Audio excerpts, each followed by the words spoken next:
Hi guys!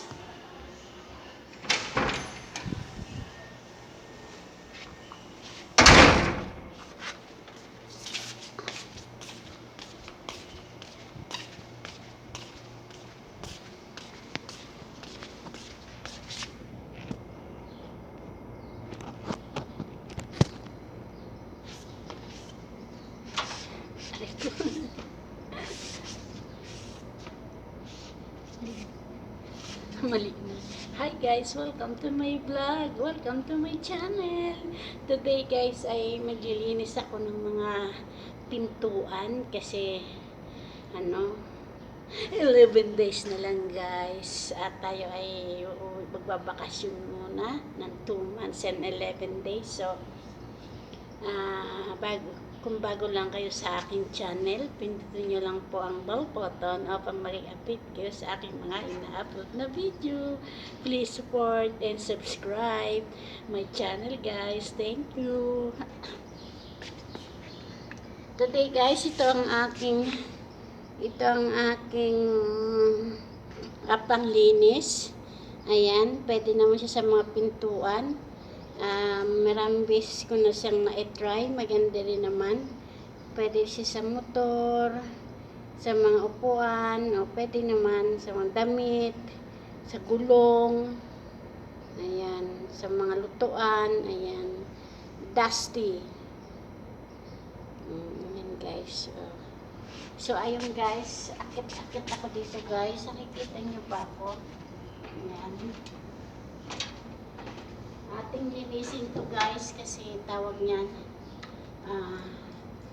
tayo ay lalayas at baka tayo ay mawayway dilayla ng ating amo kapag hindi natin ito nilinis. Ayan. Kikita niyo ba ako guys? Para naman pag-alis natin kahapon nilinis ko yung yung mga tanggapan ng bisita, yung isang salang malaki, tsaka yung dining area, ayan, bathroom, linis natin yan. Sunod naman, sa next Friday, mga salamin naman, ang titirahin natin, lilinisin. And then next, yung kitchen babrasin natin yung floor ng kitchen. Para sa 18 po ang aking flight guys. So nag-general cleaning and next day siguro yung mga cabinet nalinis ko na guys, yung refrigerator at saka freezer. So yung cabinet na lang guys, yung cabinet sa baba nalinis ko na rin. So cabinet na lang doon sa taas. Nalinis ko na rin guys yung mga pintuan sa taas yung isang araw. At yung bintana ng isang kwarto ng sa anak. Bukas lilinisin ko yung isang bintana ng kwarto ng isang anak at duty na. So, suot naman yung isang bintana. Ganun lang guys. Hindi naman, huwag mong bibiglain. Schedule mo lang yung paglilinis para naman matapos mo. Hindi naman siya takyawan. Para madiliin natin ang trabaho.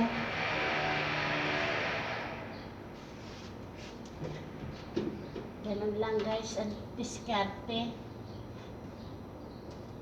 Once a month, twice a month, ayan, linisin mo. At least nililinis mo.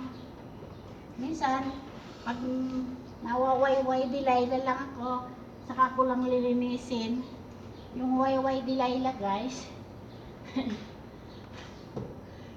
pag sinabi ng amo kong, why not clean? Yun yung guys. Kaya tinawag kong wayway dilayla yung amo ko kasi mahilig yun magwayway dilayla. Pag hindi ka pa natapos sa trabaho, sasabihin nyo, why not finish clean? What time you wake up? What time you start work? So, ayun guys. Kaya, ang gusto ng amo ko, pagising niya sa umaga, tapos na yung trabaho ko. Kasi, para pagtanghali kasi, mag-aasikaso na ng lulutuin. Yun, sa hapon, bibihira na ako magkatrabaho. Yun, plantsa-plantsa na lang. Ganon ang buhay-buhay ko dito guys.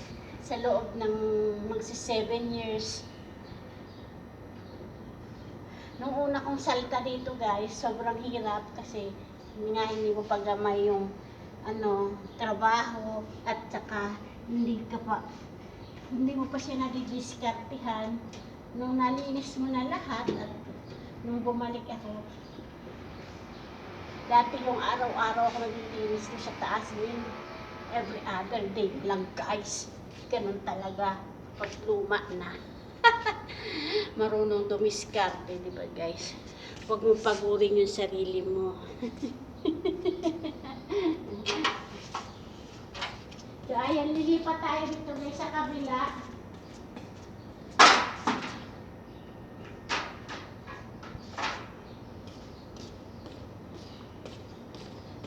Dito kasi guys, ano ang tawag dito? Maraming pintuan ng bahay. So, kaya nakakapagod kasi maraming pintuan.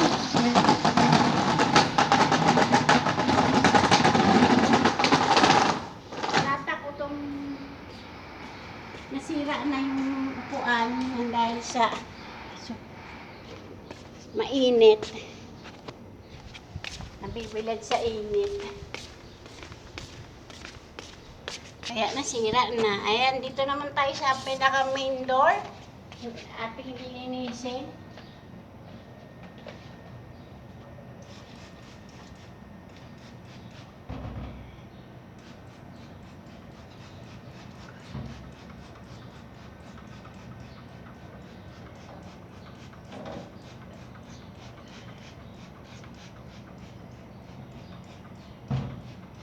Ayan guys. Maraming pintuan itong bahay na to kasi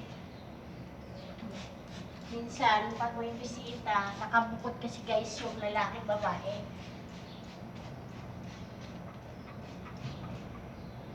Para hindi sila magkita-kita sa pagdating, sa paglabas. Ayan, may kanya-kanya silang daanan.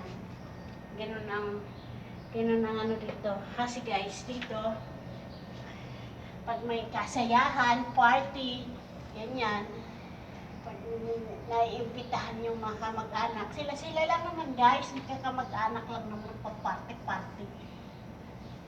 Para lang mga tanga. Joke. Inom-inom lang sila ng coffee, sunod ng coffee, tea, kain ng mga kutkuti. Pag umiinom sila ng coffee, ang pagkain nila guys, sweet. Mga minatamis, kung ano-ano, cake, mga chocolate, ano-anong, basta sweet. Tapos, pag iinom na, pagkatapos uminom ng coffee, tea naman iinumin nila. Ang partner naman ng tea, habang nagdadala, nagmamaritisan sila. Ang mga kutkuti naman nila yung mga chip, mga mani, mga butong pakwan, butong kalabasa, yung mga ganyan. Yun naman ang kanilang ang kanilang kinakain. Hindi sila nagpa-party ng araw, gabi. Tapos nun guys, mga 10 o 10:30, kakain na ng dinner. Pag magluluto, pag marami bisita at mga medyo special, ay order lang. Pag special occasion, o order. Pag hindi naman, luto lang. Yan. Ang pag talagang big time ng okasyon, hindi manok ang ulam. Karning tupa. Yun ang ulam dun. Saka mga malalaking bilaong kanin, may prutas. Tapos noon, pag kumain na ng dinner, iinom na naman yung guys ng tea. Pampababa doon sa kinain nila. Tapos, kung may ice cream, kakain ng ice cream, kakain ng prutas. Sa atin, baliktad. Sa kanila baliktad guys, una yung manatamis kumain. Sa atin, ang manatamis dessert, pagkatapos kumain. Sa kanila, iba. Iinom mo na sila ng coffee. Kakain ng sweet. Ayan. Saka ang huli yung pagkain ng kanin. Diba guys? Baliktad. So, meron pa tayong gate.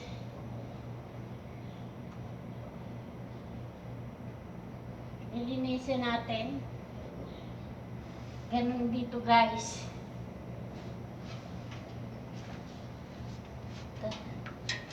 Aray ko. Ganito ang buhay-buhay dito guys. At dito guys, ang ulam ay always manok. Ayan, bihira kumain ng isda kasi ayaw nila malansa. Kumain man kami ng isda sa loob ng isang buwan, isang beses. Pero kami lang 3.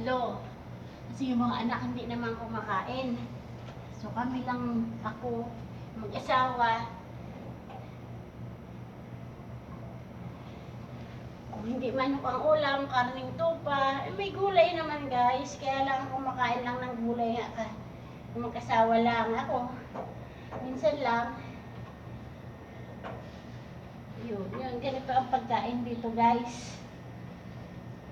Tapos kumain dito guys ng kanin sa isang linggo, 2, 3, ganyan. Minsan nga, maswerte na ang 3. Pero minsan nagkasaing ako, minsan hindi. Pag tinatamad din ako, hindi na rin ako kumakain. At ang kain dito guys, 3:00 ng hapon. Pag nagdi-dinner na lang dito yung bata ng mga burger, pinapay, yun na lang, kung may pizza, yun na lang dinner ng bata. Pero hindi na nagluluto ng dinner dito guys. Pag kumain ka ng 3:00, hindi na magluluto ng dinner. Bahala ka lang kung anong kainin mo. Pag late ang breakfast nila at walang pasok, nagbe-breakfast kasi minsan 11, 10, or 12, 1, asahan mong hindi walang lunch yun.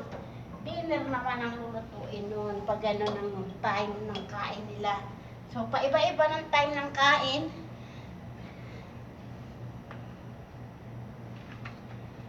Pero tumataba ako guys, kahit hindi naman araw-araw ang kain, ng kanin. Siguro sa mga matamis din. Pag sinisipag ako magsaing, yung saing ng 2 takal na maliit, minsan 3 araw ko rin yung kinakain. Nilalagay ko lang sa rep yung kanin ko. Yan. Walang kamatayang itlog. Indomie. Ang iyong may magiging ulam.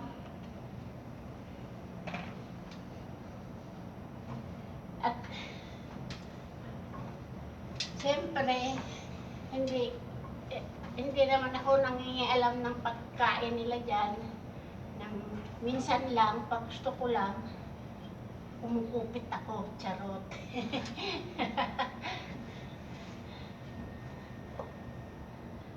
Ganun lang ang buhay guys dito.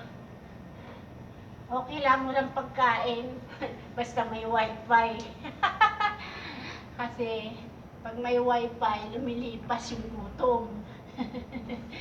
Yung wala ka lang ang pagkain, tapos wala pang wifi, di ba guys? Talagang sobrang hirap nun. Ako okay lang guys, walang pagkain, kunti lang.